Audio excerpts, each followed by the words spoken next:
Welcome to the hotel, sir, and happy Thanksgiving. Hey, thanks so much. Are you doing anything special for the holiday here at the hotel? Well, even though you look it, we promise not to call you a turkey.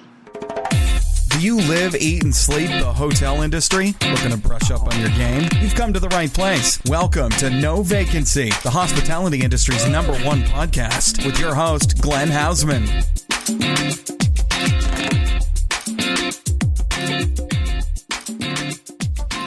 Hey, everybody, and welcome back to the No Vacancy podcast. I'm Glenn Hausman, your intrepid host, and I am thrilled, delighted, and happy that you're taking time to put me in your ears and have me infect your brain. That's right, I said infect because, hey, I have a lack of confidence. You know why I have a lack of confidence? Because I need more of you guys to give me 5 stars on iTunes.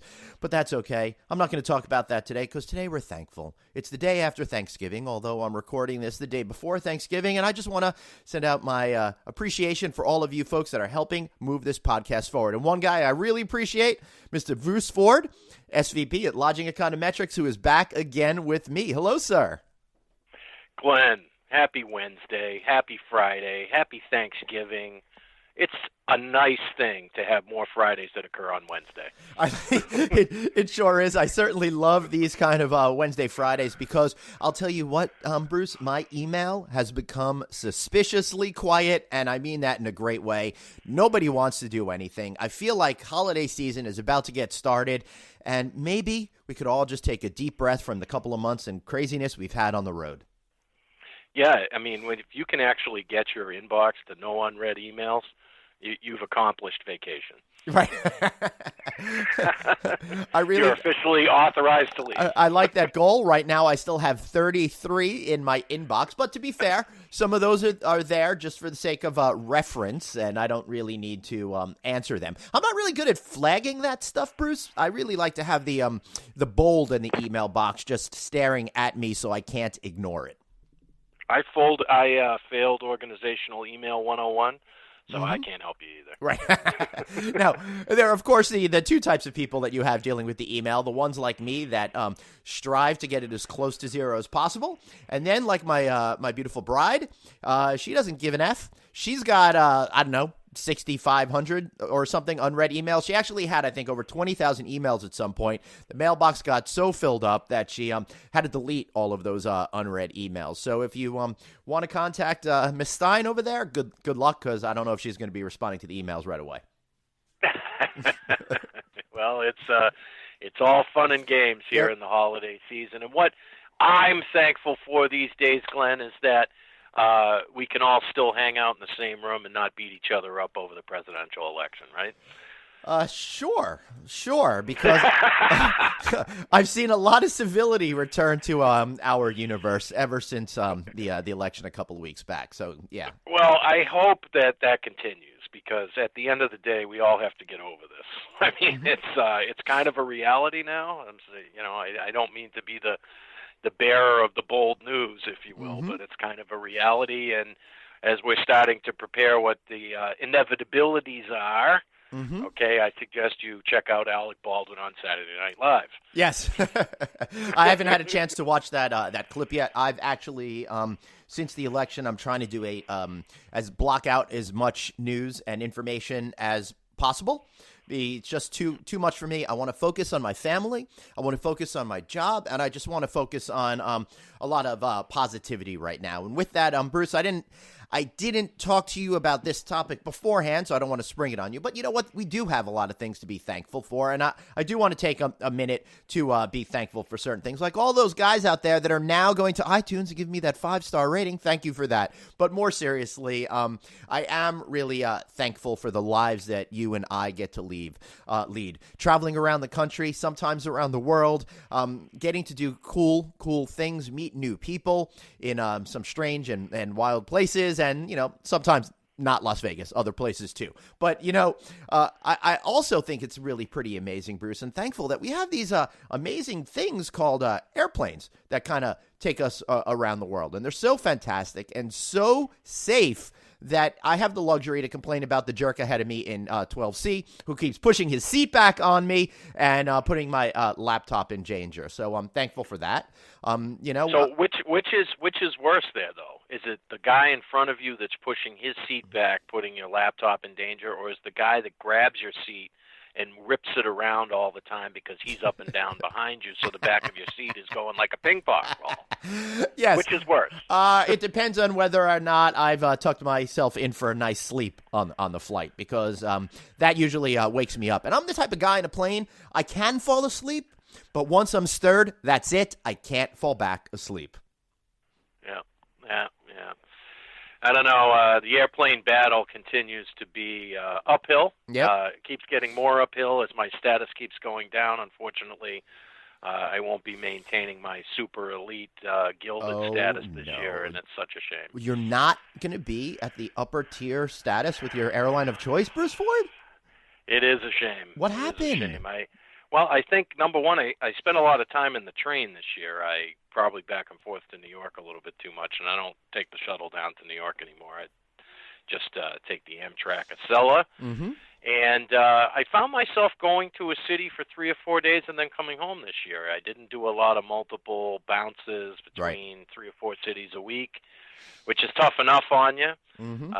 But now it just didn't quite all add up. So I'm going to be carrying over a few qualifying miles this year, but not going to make the super peak status, I don't think. So. Wow. How close do you think you're going to get to not making it? I'm probably within about, it's a pretty big jump. You got to go from 75 to 125. I'm not going to get all the way there. So, I don't know, carry over 22,000, something like that, I guess. That's rough. That's unfortunate. And Bruce Ford, as Bill Clinton in the early 90s said, I feel your pain because I am there. I have been there. I was hoping to achieve platinum status this year, but no, I'm going to be stuck at gold, but just barely. It's just a little bit out of my reach. But let me offer you a little therapy, Bruce. I had the distinct honor of being a diamond member with Delta one year. I didn't actually earn it. I said some nice things about them to Reuters. It was published in print, and Delta gave it to me. So, I just want to put it out there. I don't want to take away from all of you guys that put your butts in the seats and fly the 125,000 miles a year. But I had it, and it was such an amazing experience. And then the following year, I couldn't retain it. And not only did I not fall back to platinum, but because of the way that the rules worked, and they took away a lot of my miles when I got to gold diamond status, so I fell all the way back to gold, and that was a long, hard fall. It used to be very happy to see you, Mr. Hausman. We love you, Mr. Hausman. To why the hell are you even flying our airline? Get the hell out of here, Mr. Hausman. So it was very, very sad. Yes, the status change up and down like a yo-yo. The biggest thing I'm probably going to miss is no free Sky Club next year, so I probably have to pay for that. But finding that solace in the airport to do time is probably worth it.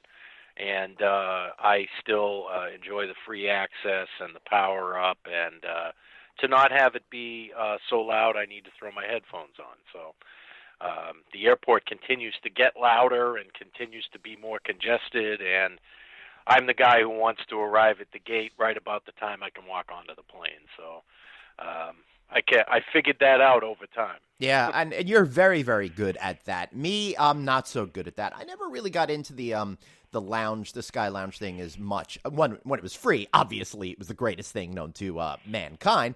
But once I had to start paying for it, not so much. I didn't really see the return on the investment for me. But that's just me. I totally get why people love it. I get why you love it. And I just hope to one day be able to attain status that they'll allow me in again one day with open arms there, Bruce.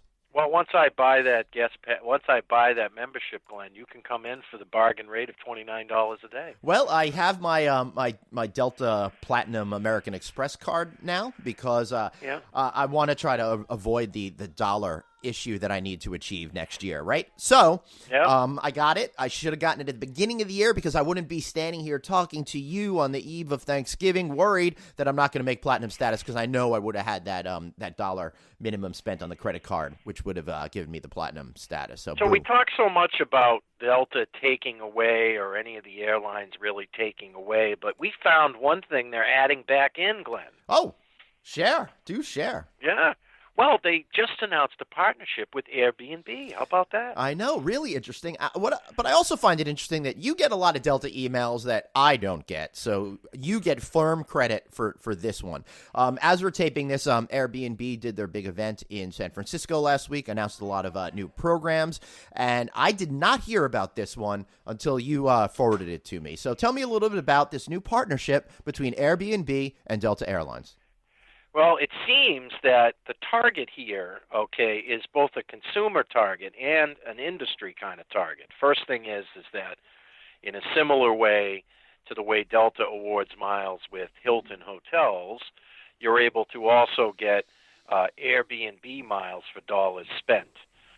Additionally to that, they have an incentive in there. It appears that if you become a new host with Airbnb, as a Delta Sky Miles member, you have the chance to earn 25,000 free miles. Wow. Now that is an interesting and compelling twist. So we're not just talking about a stay deal like you would with the partnership they have, for example, with Hilton hotels, but they're saying, hey, start hosting people and we're going to give you miles too. I think that's really fascinating and just shows how deep Airbnb is starting to become in our culture here. Well, it's compelling because, as you said, you haven't necessarily seen all these emails, but as a premium flyer with Delta, I would guess the theory behind putting the host component is that if I fly that much, chances are I have two homes, chances are I can't live in both of them all the time, and that maybe I might be swayed or compelled by something like that. Would you be swayed or compelled to stay in an Airbnb because of your loyalty to a particular airline? Would that change your decision to stay in a hotel versus Airbnb? I still, and I've held this position for a while. When I'm on business travel, I need the convenience of a hotel. Right. Okay. I'm probably not going to be changing that anytime soon. Okay. But however, if I'm a leisure player for travel, going away for the weekend, going somewhere where I'm not going to use hotel points or I'm not going to use, Disney Vacation Club points or whatever, I might be compelled and I probably will look. But, as of now, it's still not a business travel option for me. Right, which I totally understand. And that, I think, seems to be where we're headed with this Airbnb thing. Stay sometimes in hotels for certain purposes, maybe utilizes Airbnb when you're on a leisure trip and you want to have a more authentic in the city, in the countryside type of experience that maybe you don't get with the familiarity of the hotel experience. Yeah, and I've also said, Glenn, that certainly some of the Airbnb inventory that's out there has always been vacation rentals that have been available. They've just rented through other mediums. Mm-hmm. Now we have a new way to aggregate it under this flag of Airbnb, if you will, so it becomes a bigger discussion, okay? Right. I'm interested and compelled when the hotel companies say we're got to be in the game. I'm interested and compelled when we start to see condominium buildings and apartment buildings where a portion of the building is purchased and then rented on Airbnb when the rest of the building operates as a residential building. And we're seeing that in some places in the major urban centers whereby there's some entrepreneurial investment groups that are going in and say, okay, well, if we buy five apartments in that building and we Airbnb those apartments, 40 weeks a year, we've got some potential revenue income and can certainly, quote, pay the mortgage on that. Right. Yeah, I agree, and that's an interesting wrinkle, and I know that the jurisdictions in Airbnb have a lot to come together on when it comes to this issue. Sure. Yeah. Well, it's something that is still probably a burgeoning thing. We're going to hear more about the individual deals that Airbnb will need to make, which was not dissimilar from the individual deals that, say, Uber needed to make with these airports and convention centers and things like that. And, of course, you're starting to see more Uber coupons pop up if you are a certain card member or you are joined with a specific loyalty club, you're starting to see Uber coupons pop up too. Yeah. And so it's in the new economy, those are two examples of things that we're in the travel industry that we obviously interact with and follow along. Yep. But all of that makes sense, and we could really get into the nitty-gritty of that, I think, at a later show. I know we have other topics to talk about today, but one thing I thought that they did, Airbnb announced last week, that I think was genius and phenomenal and really fits in with what they're going for, is this whole new program called Trips. It's the idea of booking experience designed and led by folks within the community, giving you that access to experiences that people are wanting to do. A chance to meet, and get a lesson with a surf pro, hang out with a master chef, go eat a meal with a family in a community where you've never stayed before, learn the art of ancient pottery with a kintsugi master, for example. Lots of crazy, interesting, different things. And I think that plays specifically into where we're going as a travel industry in terms of trends and the leisure customer. Yeah, digital concierging, I think is kind of, I don't know if I created a word there. Is concierging a word? I think facilitating the act of being a concierge, what am I doing? No, I like your concierging. Bruce Ford coins a new phrase right here on the No Vacancy podcast the day before Thanksgiving. Digital concierge. Okay. But I think being able to give people the ability to surf through particular options when they are looking for experiences. I mean, for many, many years, obviously growing up in a hotel company family and kind of, spending, I can recall as early as 10 where my dad would take us on vacation and we would go to the coolest hotels in town or the biggest hotels in town or the places you had to see. All of that was always available at the concierge desk if you were willing to go down and take the time.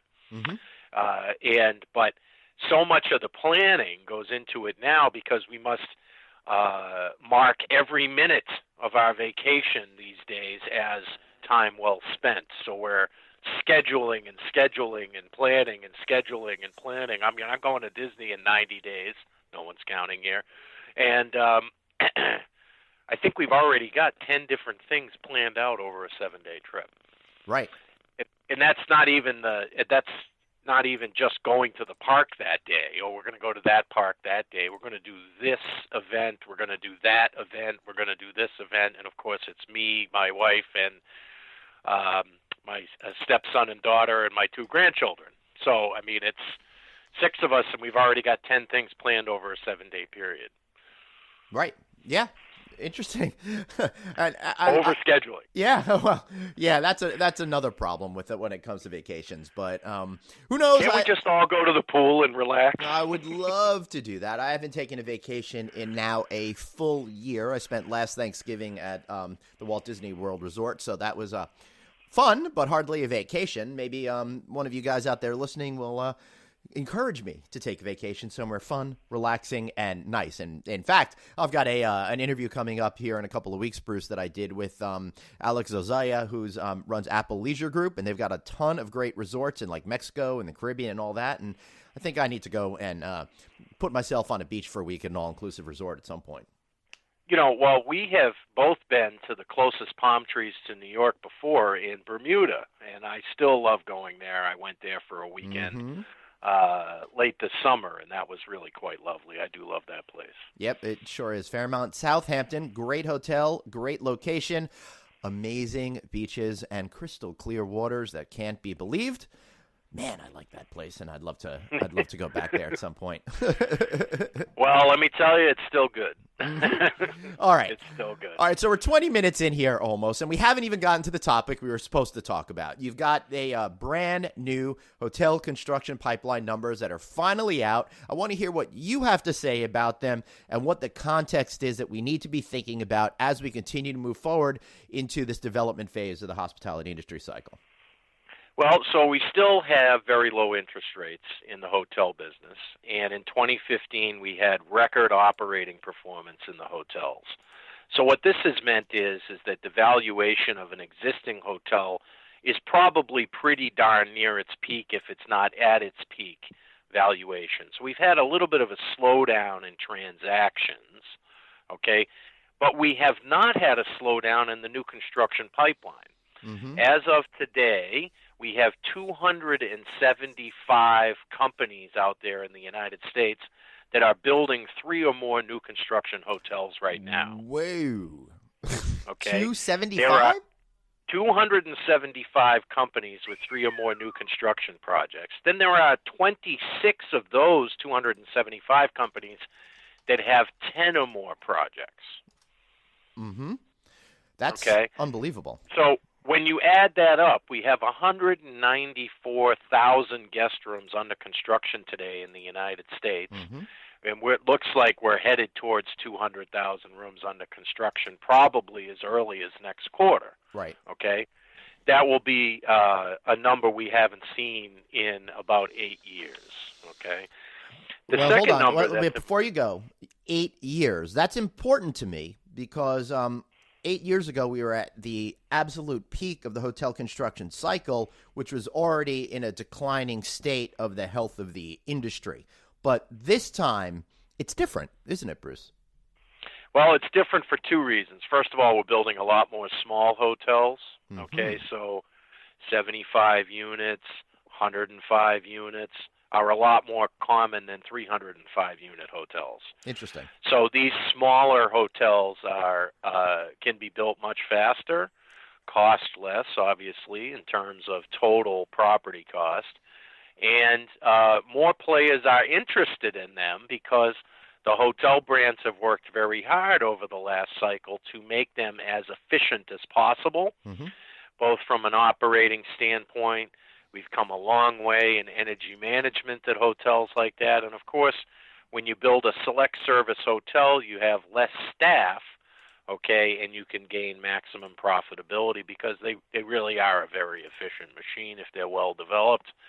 And so we're seeing more brands announced in that direction and what we would call as industry people upper mid-scale and upscale chain scales. Mm-hmm. So not only do we have 194,000 rooms under construction, that's 23% more rooms under construction today than this time last year. Right. Interesting.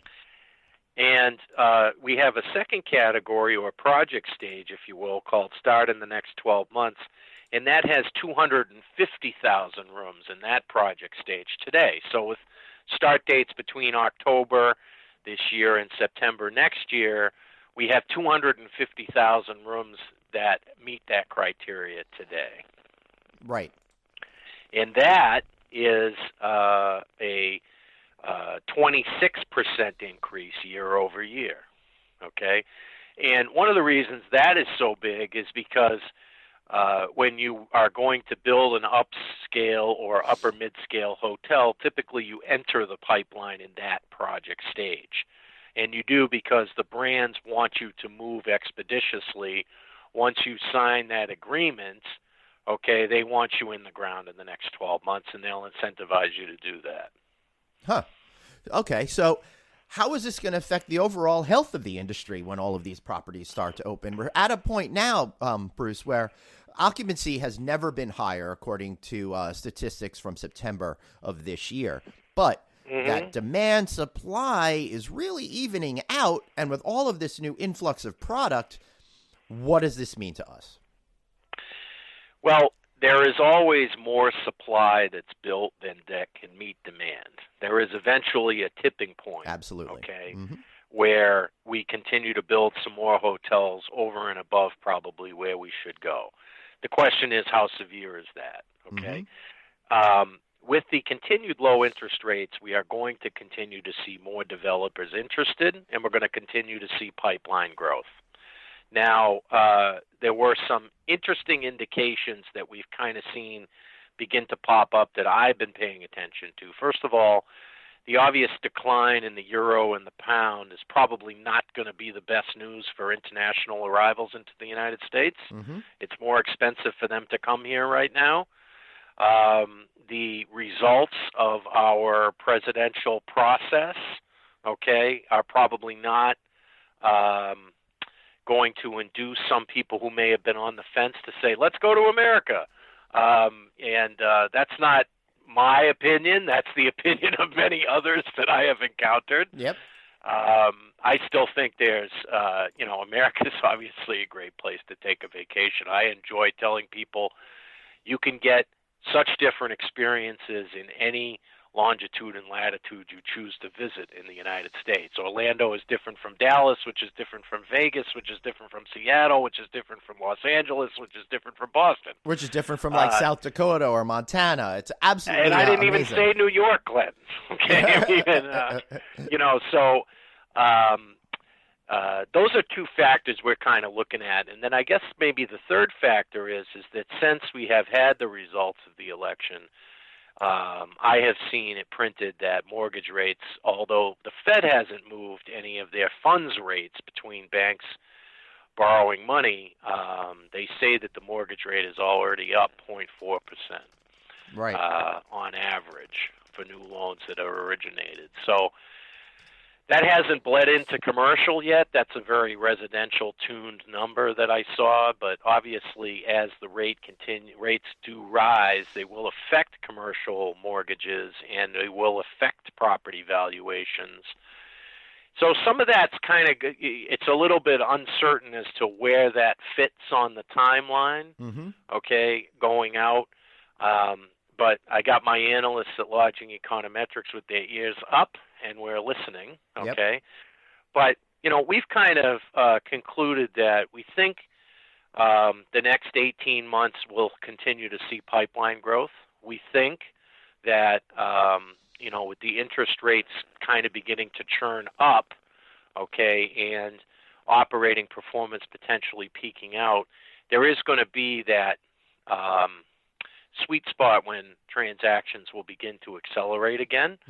Of course, transactions will accelerate simply because it looks like we're going to have a new public company here pretty soon, with Hilton breaking up into three and becoming Parks, Hotels, and Resorts, as well as Hilton Grand Vacation, again being a publicly traded entity. So I think that's going to throw some money into the market in terms of growth in transactions. And I think also all the refinancing that's due with CMBS debt for next year, those properties that took a 10-year note in 2007, they need to kind of refinance. So there's a lot of dynamics and moving parts for next year, but we're not going to have a higher supply rate than demand next year. Okay, demand is not scheduled to crater. It's still probably going to sit on the long-term average of about 2.3. Right. And we should have new supply just under 2 next year. So right in the window of even, okay? I think what I have seen is the predictions for RevPAR may have gone slightly down, but it still looks to be a plus number for next year. Yep, sure does. I've been checking those statistics as time goes on, and what I love is all of the organizations that put out the numbers always change what they're going to be saying, like regularly, but they don't really announce that they're saying that they're changing things. Well, it's kind of like doing a press release about the renovation you're about to begin, Glenn. You don't necessarily do that. You want to announce it when it's over. Yeah, it's very true. It's kind of you see the same thing with to go back to the Disney example, where they talk about all these great new attractions and stuff that they're going to happen, and then like a third of the stuff actually gets developed. Agreed. Yeah. Agreed. All right. So it does look like that we will continue to see pipeline growth. I don't think today the things I'm monitoring say a dramatic change is in the offing, okay? However, we are looking for a couple of signals about when the next renovation phase will begin. I've certainly heard, as I've attended quite a few conventions and hospitality-oriented conferences over the past 6 to 8 weeks, much of what I have heard is people are getting ready to get ready with their renovation cycle. Yep. Those who are spending today are spending out of necessity, whether that's the brand asking them to upgrade or the market is telling them that they better upgrade, otherwise their operating performance at their own local hotel will go south because they've faced new competition. So obviously you don't want to take rooms offline when you can sell them, but on the near-term horizon, okay, I think there's an awful lot of planning going on inside of hotel companies to kind of move into the next phase of the cycle, which is obviously a maturity phase, and which leads to portfolio trimming. It leads to being able to be nimble, to act on new opportunities that present themselves. Right. And I think from a supplier standpoint, it's about building relationships today, because many of these people, again, are planning for the future, and they're always interested in new innovations. I agree with everything you said, except for the part about the maturity phase, Bruce. I've been at the bar a lot at these hotel industry events late at night. I don't see a lot of people hitting that phase. Oh, well, Glenn, if you take the glass is always empty view, okay, right, as some of those people might have that problem, okay, I can see what you're saying about immaturity pervading the industry. Yep. Well, there you go.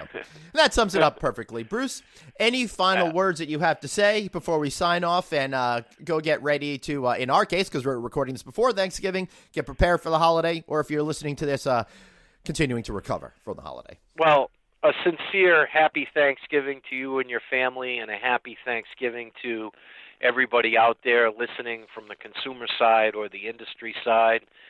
You can find our latest releases available on lodgingeconometrics.com. You can follow us on LinkedIn. We're Lodging Econometric, on Twitter, and, of course, my personal handle, BFINNH. Right. Bruce Ford Twitter. in New Hampshire is what that stands for. You got it, baby. Well, Bruce, thank you so much for being here once again and for being a regular guest on the show. I always love talking with you. I find that our conversation is always easy and fun, and I always learn stuff too. So thanks so much for that. And thanks to everyone out there listening to this show. I really appreciate all the support that you've given me as we continue to grow this community of listeners out there. And again, be thankful. You get this show for free, and give me that 5-star rating on iTunes. I could use it. My ego could use it. And I thank you again. Now, stay tuned, because we're going to be coming up with a great interview right after these commercial breaks, and we'll be back. Thanks for listening. Have a question for your host, Glenn? Tweet him now at Traveling Glenn. No Vacancy, the hospitality industry's #1 podcast. We'll be right back. Hey, everyone. Thanks so much for listening to the No Vacancy podcast with me, Glenn Hausman. You know, you're listening to this right now. That's right, right now. You're listening. But you're not the only one. Many others are too.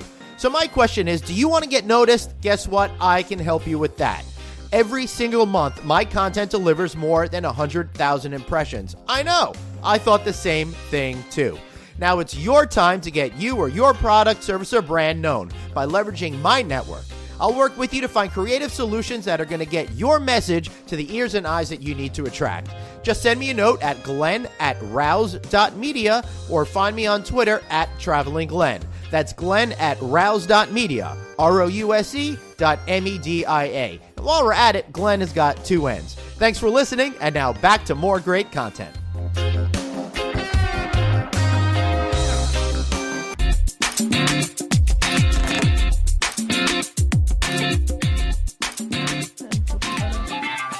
Roll our way into it, because, you know, I love eating, I love going to restaurants, and you, sir, Cameron Mitchell, have 50 of them across the country. Now that, I got to tell you, is something that I like a lot. So congratulations, first and foremost, on that.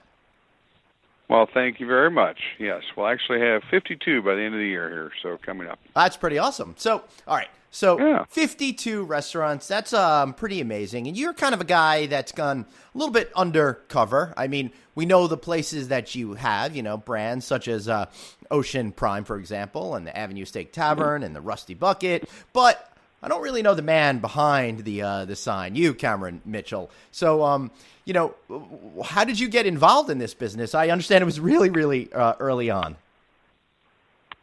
Right, so I'm started in the restaurant business I'm 53 years old. I started 36 years ago in the restaurant business, and as a dishwasher as a junior in high school.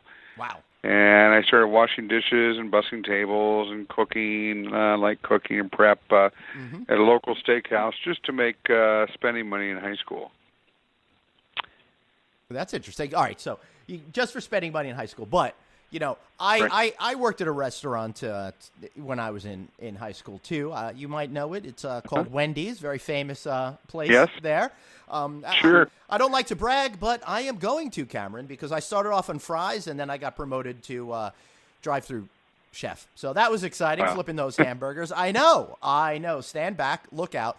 But, I only joke because that was really all my restaurant experience. But you caught the bug. You started off as a busboy, and somehow you managed to get it all together to build this company. So I'm really curious as to how that started. What was this process like for you? When did that signal click in your brain that said, I have to do this for the rest of my life? Sure. So when I graduated from high school, I was an interesting story. I was class president, and I grew up in a pretty affluent neighborhood here in Columbus. I was, although I finished almost last in my high school class, I was 592 out of 597 on my class rank, even though I was class president. And well, I can see how those things are mutually exclusive. I mean, it sounds like you're an affable, popular kind of guy.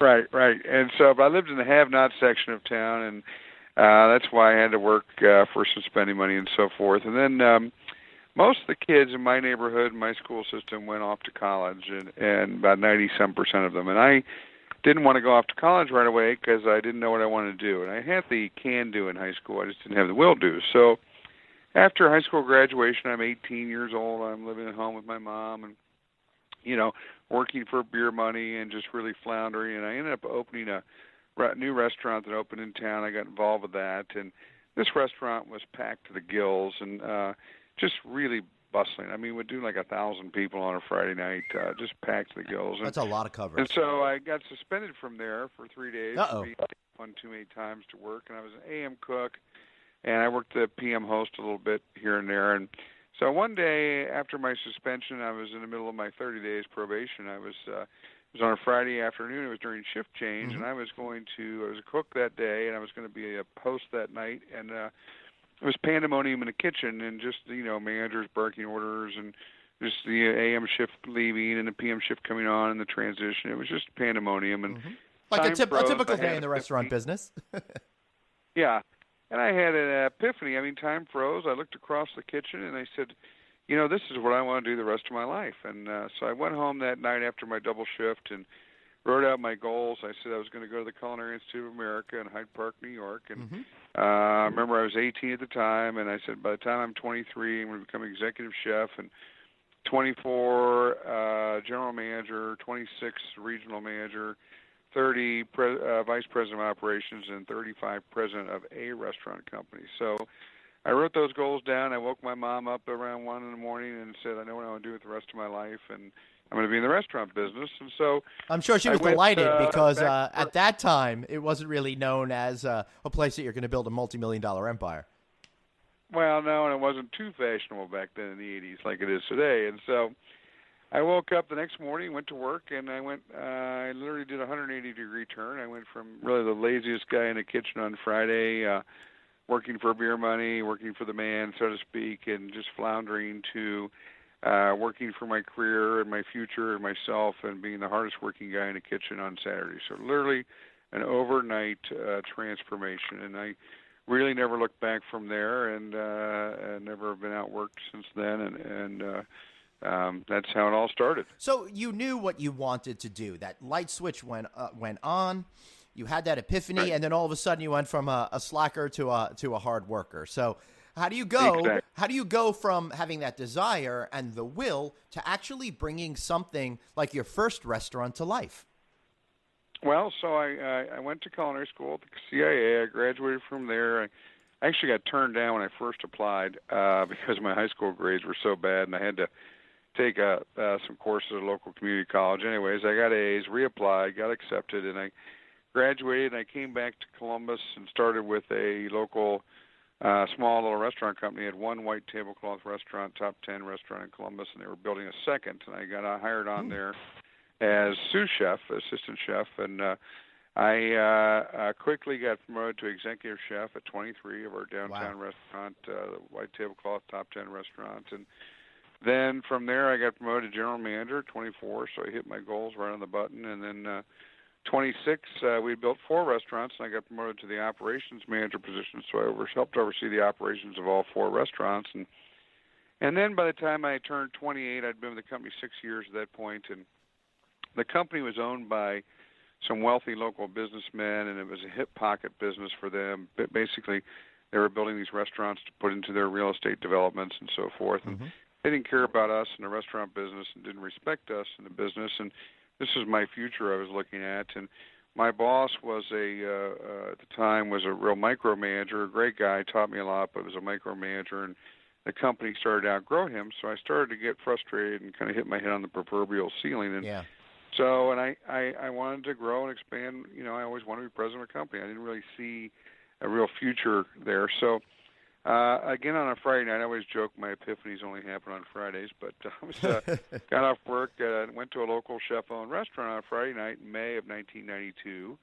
And I was sitting at the bar having a drink, and the place was packed, and he was out working in the dining room and having a great time. And another epiphany just hit me. Time froze, and I looked across that restaurant, and I said, that's it, I'm going to start my own company. And I left my job, put my notice in, I left my job 5 weeks later on July 11th, 1992, and started to go about the business of building my company, which is now Cameron Mitchell Restaurants today. And I have to tell you, the first thing I did, I had a one-bedroom apartment on the northwest side of town, and about $5,000 in my name and a legal pad. And the first thing I did the first 3 weeks was do some research and write out our company culture and values and what kind of restaurant company did I want to build. And I knew I wanted to build a company based around a set of values and a great company culture. And I wanted a company that was going to be around, 50, 60, 70, 80 years long after I'm gone. And so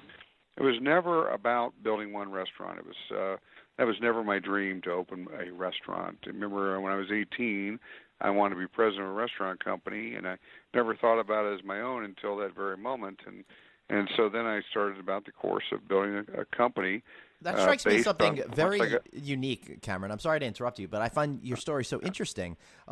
Most people say, hey, I want to open up a restaurant. But, know, back in the 80s, early 90s, that made sense. But you wanted to have a whole restaurant company. Why did you differentiate those two? And, then how did you, actuate all of these things through your legal pads and all that? Well, so again, once I wrote out that company culture and values, and then I went about the course of building the company based around those culture and values. I'm still doing that today, 20-some years later. But the thing is, the first restaurant for me was just about getting my company started. It was not about building, getting my own restaurant. I never had a desire to just own my own restaurant. So it was about building a company, and I had seen out there some other successful guys in my travels, like Rich Melman and Let Us Entertain You restaurants. These around some of these major cities had these multi-concept restaurant operators blossoming, and I thought that was really cool. And I looked around the Columbus landscape and realized we were really a meat and potatoes town, and we didn't really have that anywhere. So I thought that was my niche, and we opened up the first restaurant in 1993, October 5th of 1993, and we've opened up about 80 restaurants since.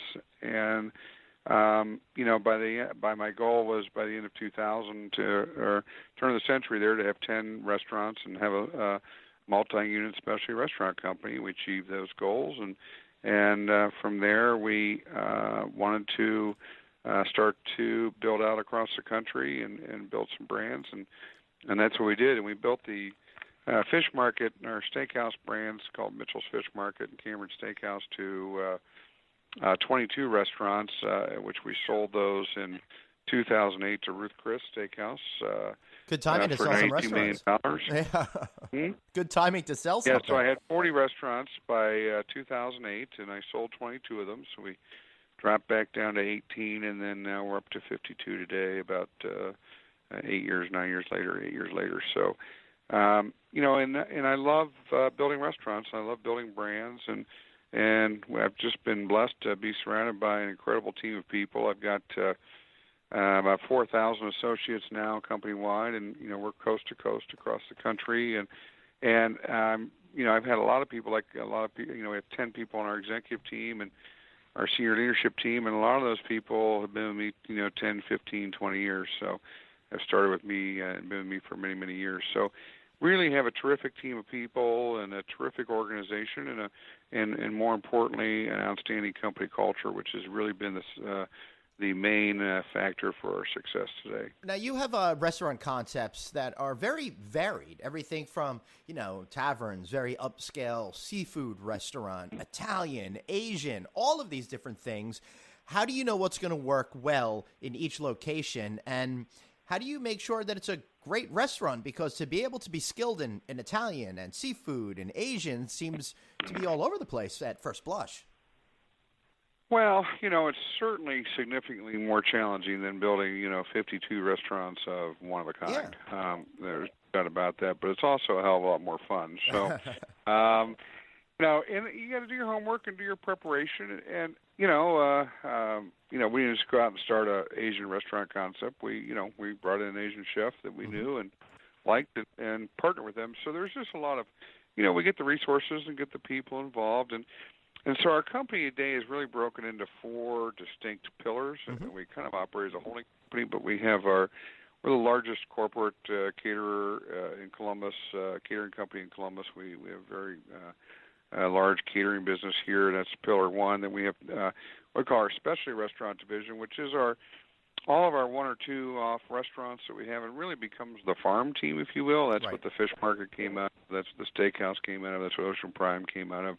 And some restaurants we open up and we know we're never going to build another one of them. We just do it because we like the location and we like, it fits and so forth. Or other times we're building restaurants that, we're hopeful maybe at some point we can replicate them. But those all kind of get lumped into our specialty restaurant division. We continue to develop new concepts within that. Then we have our Rusty Bucket brand, we have 24 of those in about 5 states around the country. That's our casual corner tavern concept. And then our national brand is Ocean Prime, which we'll have 14 of those at the end of the year, and it's our high-end steak and seafood concept that is in Beverly Hills and Denver and Scottsdale and down the Eastern Seaboard, Boston, New York, D.C., and Philly, and in between in Dallas and Indianapolis and so forth, and Columbus and Florida. And so that's our 4th pillar of our company. So that's really kind of how we operate it. But when you talk about the multi-concepts, I use the car chassis analogy, if you will. So our culture and our values, our operating systems, our register systems, our practices, our procedures, our human resource procedures, our standards, all those are all the same within all of our restaurants. And then the window dressing, the concept, what defines the concept, is the exterior and the body of the car. So even though a manager is working in our Italian restaurant, they could easily transfer to our Cap City Diner and understand the operating systems and already go in there. And they have to learn the particular concept pieces of that and so forth. But as far as operating within our system, they already know how to do that. So so we don't reinvent the wheel every single time in terms of, each individual restaurant, because they all basically operate the same with the same culture and the same values and the same, accounting procedures, et cetera, et cetera. So the operations is there. So then it becomes more about the design of the space and of the plate. And sure. In the end.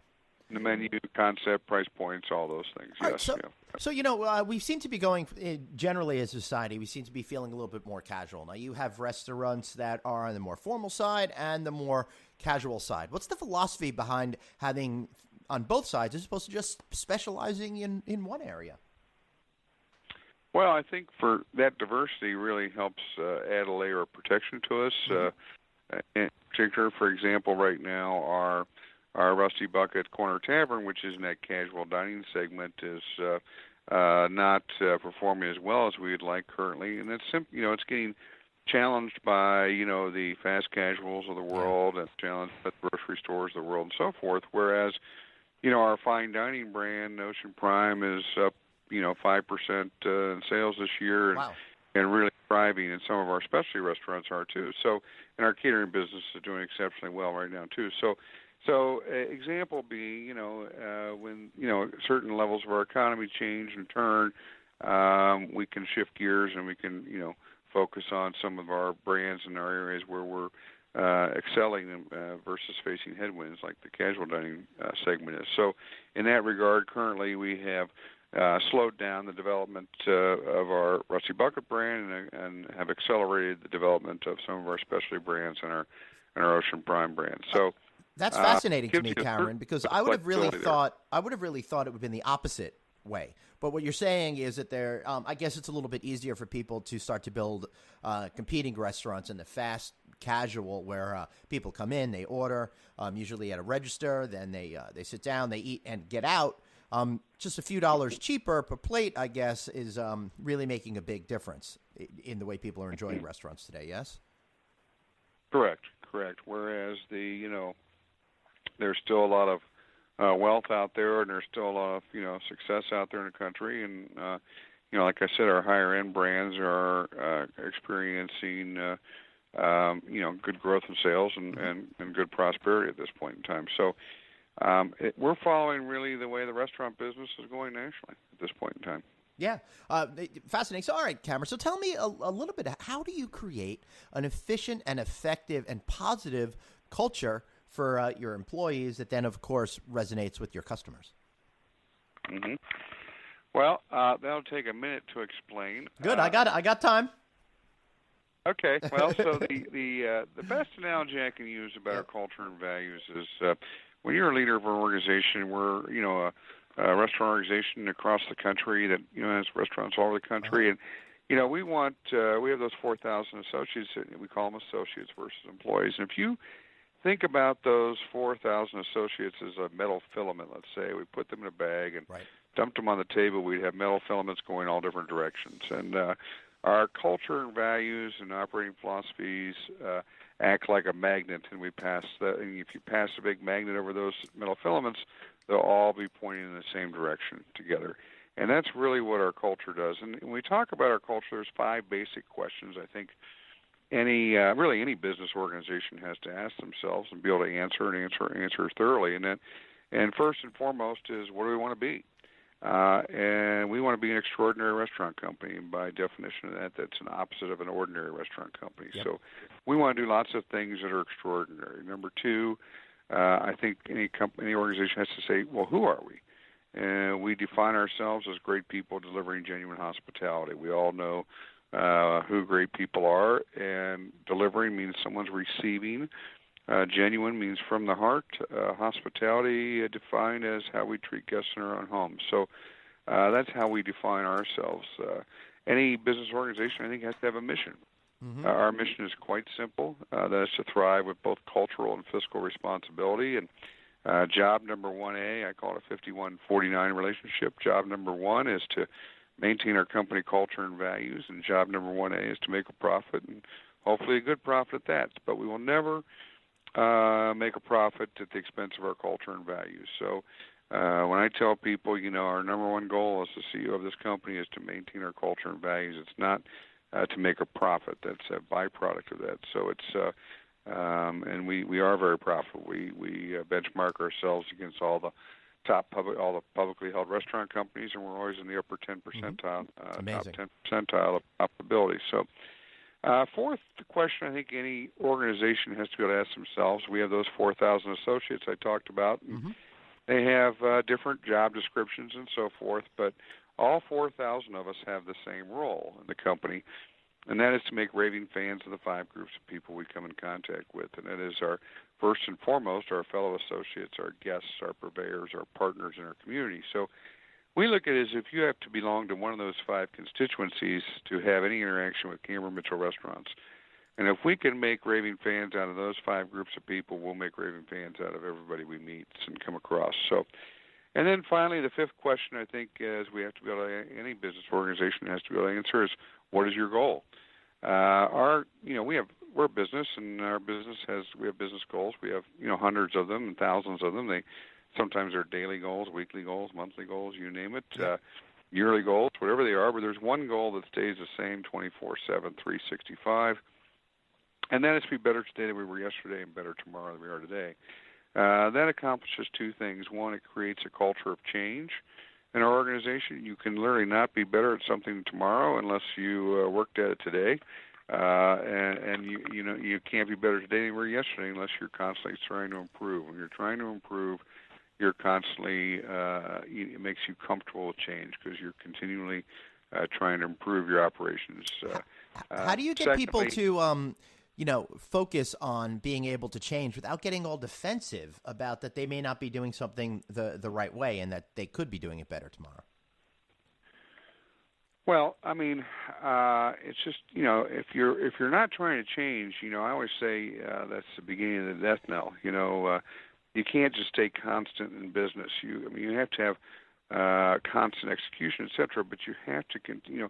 The landscape is always changing, so you have to always stay ahead of your competition. You always, just because we did something today doesn't mean we're going to do it that way tomorrow. So in our company, the only thing that's cast in stone that's not up for debate, not subject to change, is our company culture and values. Mm-hmm. Everything else is up for negotiation and up for discussion at that point in time. So there are no really sacred cows within the company. And so if we're better today than we were yesterday and better tomorrow than we are today, we would simply agree quickly that we're somewhat of a successful restaurant company. So by virtue of this alone, we'll be more of a successful restaurant company tomorrow than we are today if we're better tomorrow than we are today. So it acts as our insurance policy also. Yep. So then there's 8 common core values that we have as a company, but I won't need to talk about all of them, but the first one and the most important one is our associates come first. Mm-hmm. So again, as a CEO of a restaurant company, you would think I would say, the guest comes first. The guest is most important, and that's not true in our company. The associate comes first. We look at, and I always tell people, it's not that I don't care about great service because it runs to the bottom of my heart. I always say I don't care if someone's black, white, male, female, 8 or 80. I love to take care of people. So, but really, most importantly is our associates. And I look at it as a triangular relationship. We take care of our people take care of our guests, and then our guests take care of our company. So it's our people that we work with day in and day out. Those are the ones we have a direct relationship with, and we have to take care of. And only after we take care of them will they take care of our guests.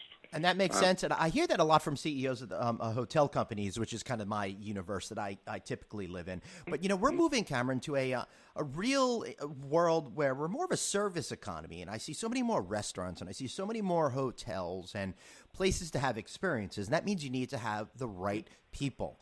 Obviously, you're hiring the right people for the right type of personality, but are you finding it to become ever more challenging to find those right people? And how do you retain them at the same time? Well, I think, listen, we're operating in a very difficult labor environment today and with the lower unemployment and so forth. But, one of the probably top question I get is always, where do you get such great people? And people think we have some sort of, secret hiring box we put people in or machine or whatever it tells us whether they're good or not. It's not true. We hire the same people everybody else does. The difference is we treat them great, and that's how we get great people delivering genuine hospitality.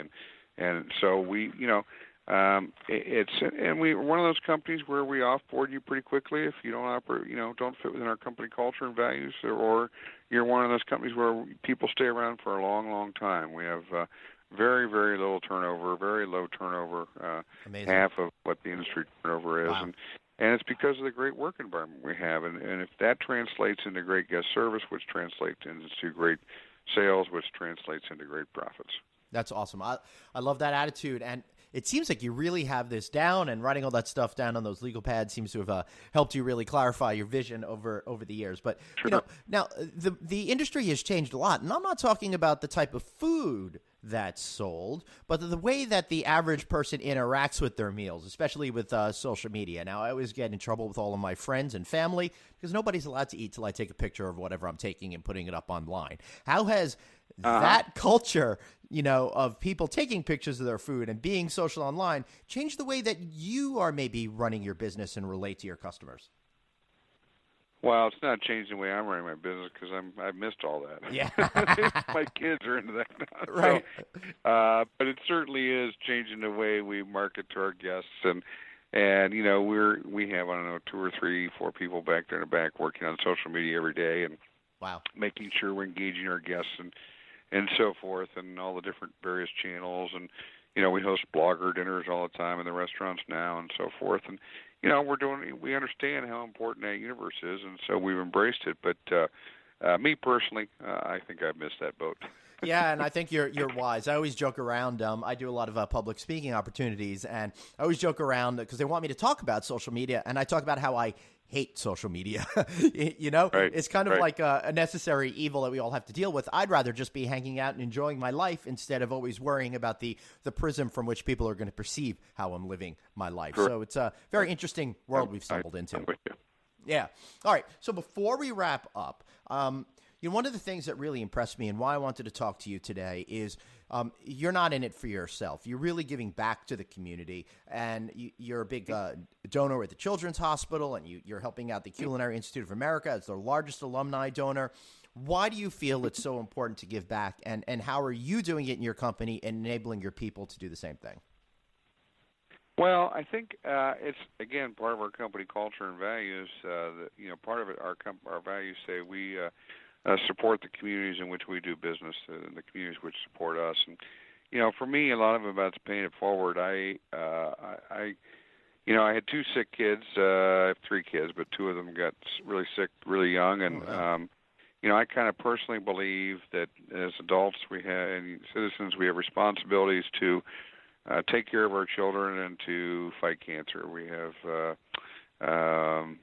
those are 2 things I think touch us all, and everything else is kind of optional from there. But I just love. I'm a firm believer in karma. A lot of people joke you can make a good living being a homeless guy if you just walk around in front of me all the time.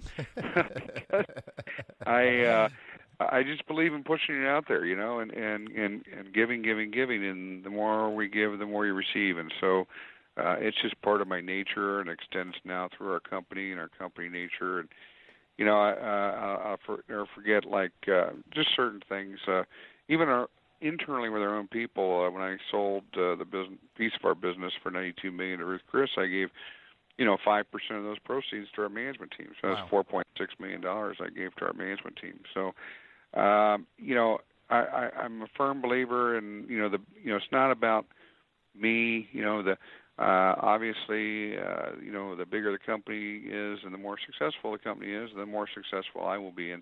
But I don't think of it that way. I think of it in terms of I just happen to be sitting there on the top of the perch.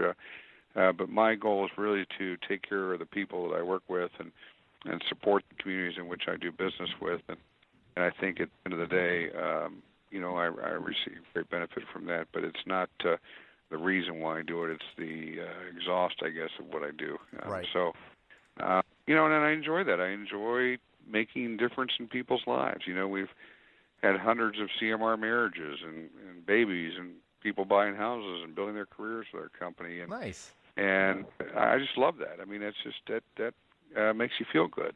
So, I like to feel good. It really does. I love it, and I really respect the reasons why you're in this business. A lot of people I talk to, it's really about profit. But one of the things I'm taking away from this conversation is how that will just take care of itself. You focus on the other things, and it's most important. Is there any other important piece of advice you would give some younger folks that are just coming up now to find success either in the restaurant business or wherever they choose to go? Well, sure. I think that centers around, really with anybody, but set your goals. I know goal setting has been a very powerful part of my life, and I think that it's essential. And, when the chips are down and when, things are going against you, if you have your goals and you're committed to those goals, then you'll bounce right back up. So I think that's very important. I think I always say your integrity takes years to build and days to ruin. So, manage from your heart, do the right thing, even when people aren't looking, and just work hard and ask people for help. Thousands of people have helped me along the way, Yep. And people generally want to help you if you just ask them, and they care about you. And so, and I in return care about everybody else. And so it's just I think what goes around comes around, and for God's sakes, never forget the golden rule. Just treat people the way you want to be treated, and things will go well for you. So, and then finally, young people today, some of them tend to be focused so much on what's next and what's coming and so forth, and they forget about doing a great job today. And I think you do a great job and take care of yourself and take care of those around you and work hard and set your vision and have your goals, and I think the success will always come tomorrow. So so don't worry so much about tomorrow, but worry a lot about today. I love it. Everything else will work itself out if you really just focus on all of those things. I love it. Absolutely fascinating. Would love for you guys to go check out one of Cameron Mitchell restaurants near you. Like I said, they've got 52 by the end of the year, according to Mr. Mitchell here, in states around the country. All of these great concepts such as Ocean Prime, Rusty Bucket, Cap City Fine Diner and Bar, Marcella's, Avenue Steak Tavern, and a lot more too. You can check out all of the places. I'll have a link to it in our show notes. Any final words, Cameron? No, I've enjoyed being with you today and with your listeners, and I wish you all very well. And thank you, sir. And I got to tell you, thank you for making my job really easy today.